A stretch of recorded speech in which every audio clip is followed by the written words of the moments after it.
Magandang gabi po sa inyong lahat mga kanuna. Malamig na po. Talagang Pasko na. Dito ako sa tuktok naglaban ng damit ko. Ang lamig na mga kanuna, grabe. Magpapasko na. 6 na taon na wala ako sa Pinas.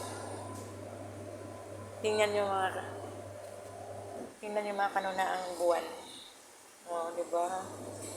Ay nalang. Ayan po.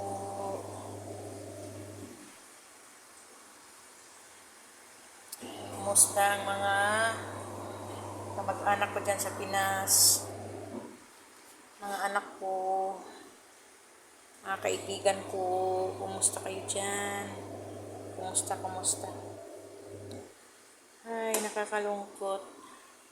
Magpapasko ka dito sa ibang bansa. Tsaka Pasko dito, hindi mo ramdam. Minsan nga, noon nasa Saudi ako, hindi ko alam na Pasko na pala. Ko bakit lagi akong nabubulunan? Tapos yung kinakabahan ba? Tapos, hindi ako makatulog. Yun pala, Pasko na, sabi ng Sri Lankia. Merry Christmas, Ate Jane. Sus, sabi ko, Pasko na pala. Dito kasi, kasi pag nandito ka sa ibang bansa, yung lalo na pag, yung trabaho mo, sagad-sagaran sa puyat, pagod, hindi mo na namalayan na, na pala, Pasko na, ganun. Kasi pagdating sa, sa gabi, hinahabol mo yung makapagpahinga ka sa sobrang pagod. Laka dito, laka doon. Kaya, minsan nakakalimutan mo na yung mga may okasyon. Kasi pagod ka na eh. Tapos dito, ang kaharap mo yung mga banglahi, lalo na ngayon na nandito na kami sa malaking bahay, sa bagong bahay ng amo ko, ang mga kasama ko, mga Ethiopia. Iwan ko lang kung kasi magbabakasyon na dito. Dati kasi 20 days kami sa sa Usba, yung Usba Bukid ba. Di nandun natin yung mga yung mga amo-amo, tapos mga katulong nila, karamihan dati mga Pinay, iilan na lang kami, mga Pinay na iwan.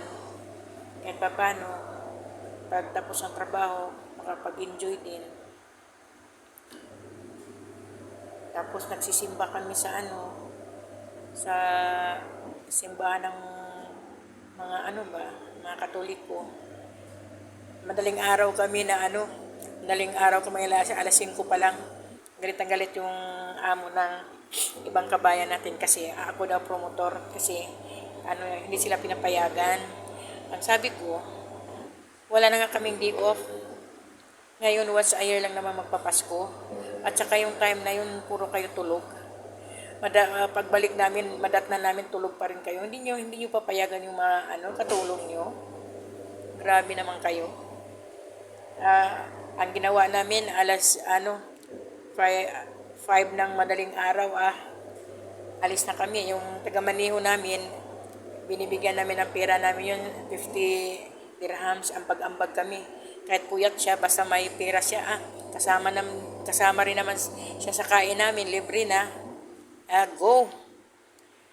Tapos ang balik namin mga alas 11 na. Karamihan kasi yung araw na yan, sarado ang kainan. Ang ginawa namin, dati nagluluto sila. Doon na kami kumakain sa park.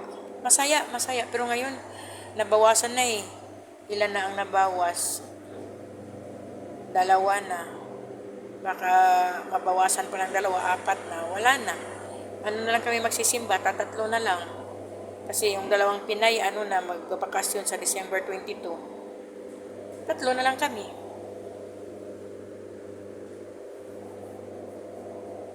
Tsaka, hindi ko lang alam kung makasama ko sila kasi may bahay na kasi si amo ko eh. Baka dito na ako magagaling. Ewan ko lang kung makapagsimba ako. Hindi ko rin kasi Pag magsimba ako, ako lang mag-isa. Hindi gaya dati, ang dami-dami namin, kita-kita kami sa may simbahan. Bahala na.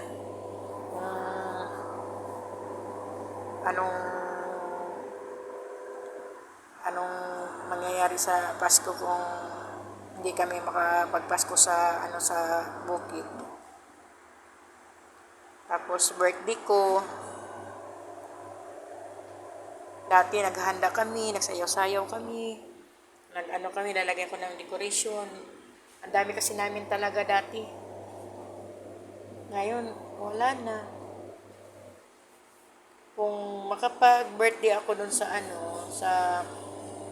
sa bundok, baka ko lang sila, i-blow out ko lang sila, ipapaalam ko sa kakain kami sa sa KFC. Ano lang naman isang oras lang kami mawawala. 1 hour siguro, kahit 1 hour and a half lang. Basta lang, ipakainin ko sila doon kasi magluto kami. Pag nagluluto kami, hindi rin makapag-strip ng luto, kaya tawag dito, tawag doon. Magpa-party na lang kami, tatawagin ka pa kahit madaling araw. Ang gagawin ko, pakainin ko na sila sa labas, ganun na lang. Bagay, huling ko na to dito, Christmas, kasi bala ko kasi nagpaalam na ko sa amo ko na na after Ramadan ako uuwi. Tsaka kahit hindi man mag after Ramadan, kung halimbawa hindi sa papayag, finish contract ko na kasi sa August 8. Finish ko na talaga yun, 2 years na. Pero dati, ang usapan namin, kasi dapat hindi ako nagre-renew dati. Sabi nila, alis nga kami dati ng ng pag-Germany at saka pa-Turkey. Mahigpit naman dati kasi pandemic, hindi kami natuloy. Ilang layas na namin na hindi naprubahan kasi hindi naman pumapayag ng Turkey Embassy na tsaka sa Germany kailangan daw yung nakaalis kailangan daw hintayin pa yung iba kasi pandemic nga, hindi bawal sa kanila na payagan lahat na kailangan may makabalik pa dito, may appointment talaga na na susundin. Kaya nakapag-renew ako. Pero bago yung nag-renew ako, may usapan kami ng amo kong lalaki na 1 year lang. Hindi rin natupad. Kasi yung pa ako na operahan nga. Hanggang ngayon nagtitherapy pa ako. Kaya kung hindi man sila papayag ng April, baka aalis na kasi ngayon. Hindi man siya nakaalis last year kasi yung lilipat nga kami. Sabi naman amo kong lalaki, pag natapos daw ang bahay, tapos na, saka na daw lilipat. Di ko rin alam, baka hindi rin siya papayag ng April kasi baka matuloy na yung lipad namin. Baka lang ewan ko lang. Kung finish contract, wala silang kawala doon talaga, kaya finish contract ko na yun. Tsaka, tanda na ako, Diyos ko, 57 na ako, kailangan na magpahinga. Grabe, wala naman ako naiipon, resibo.